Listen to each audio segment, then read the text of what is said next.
you have not seen me in action. You think the come up comes overnight, you ain't behind the scenes. Trust me, these things don't just happen. No shade at Gerald. What's happening, everybody? Welcome back to A Voice from the Corner. Hope you're all well, hope you're all safe. Firstly, I would like to say good morning, good afternoon and good evening. We have now got viewers all around the world, so it's all different time zones.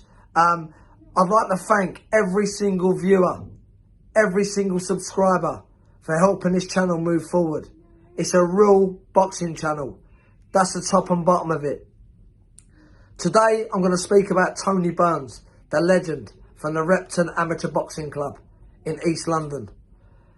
Firstly, if you're not really into your boxing, but you're watching the channel, that is where the Cray twins come from. The Cray twins box for the Repton Boxing Club. And if you look on the internet, you'll see a little bit more about the Cray twins at the Repton Boxing Club. But I'm going to give you a little story of my experience with Tony Burns, up close and personal, as well as he was always on the circuit. I was the Fisher and we had the Repton. There's a little bit of rivalry there too, and I'll talk a little bit about that as well. Firstly, once I've done my little bit on this, talking about it, I've got Billy Joe, who's hard in training camp now for Canelo, and he's took time out to say some lovely words about Tony Burns. So, without no further ado, I'll get going. Obviously, I boxed for the Fisher Amateur Boxing Club, and there was a massive rivalry, South London v East London. So, you know, one day I said to Steve Iser, who's still around, I call them the Three Kings. There's Steve Iser, there's Tony Burns, and there's Mick Carney.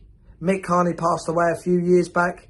We've just lost Tony Burns, so there's only one king standing.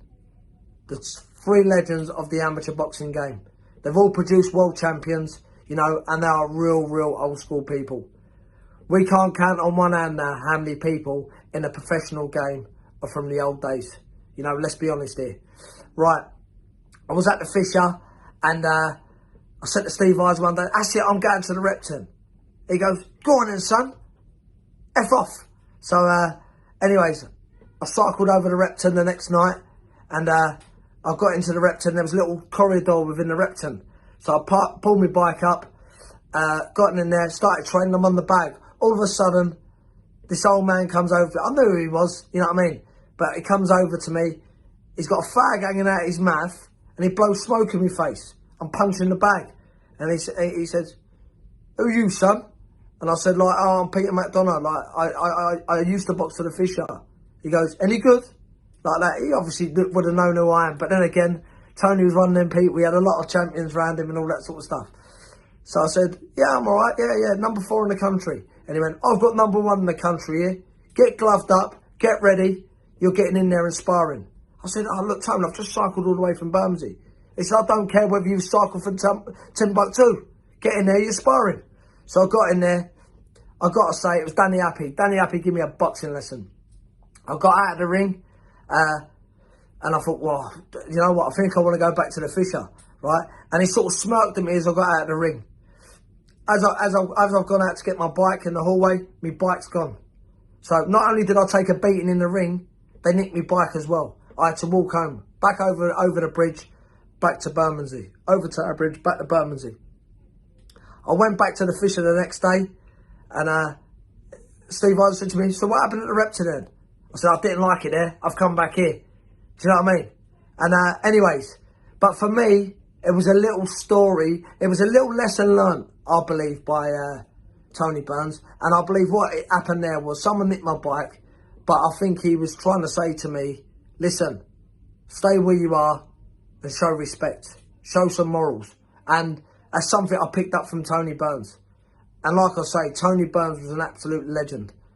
You know, so I'm going to leave you now with a few words from Billy Joe Saunders in camp in Future Ventura for the Canelo fight. So after Billy Joe has given his words, we're going to give it the 10 bells for a legend. And again, now people are talking about this man who's died. They should have thrown their feet. They should have thrown themselves at his feet while he was alive. He was a hero. The amount of kids' lives that he saved He pulled in off East London, off the streets, all over London. He had fights from all over the country. And just have a look in the record books at the champions he got there. So, again, rest in peace, Tony Burns, and love to all your family, and I'm thinking of you all. From all the boys at the Fisher Club. And another little story before I go. Steve Isa and Tony Burns fought as amateurs. And Tony Burns beat Steve Isa. Steve ain't going to like that, but you know me, I'm honest and say it as it is. But they always had that little rivalry. But really, it was respect. And that's what we need to stay in boxing, is respect. So again, to another legend, we love you and miss you. You're part of the family. And you'll be dancing up there before we all get there. But we'll all come and see you soon. Rest in peace, Tony. And love to all the family. Nice one. Thanks for watching. Please subscribe, like and comment. And anyone that wants to put their stories in or their little videos in, put them in. We'll get them out. This is the People's Channel. That's the top and bottom of it. So now I'll leave you. We fly out to Future Ventura, to Billy Joe Saunders. Nice one, Billy. Thanks very much, Billy, for doing this as well. And thanks for the support for the channel, Voice from the Corner. Just want to send my condolences to Tony Burns. I remember him growing up as a young boy in Repton gym shows, amateur shows. He was a big influence in the amateur boxing scene. A good man as well. God bless you, mate, and rest in peace.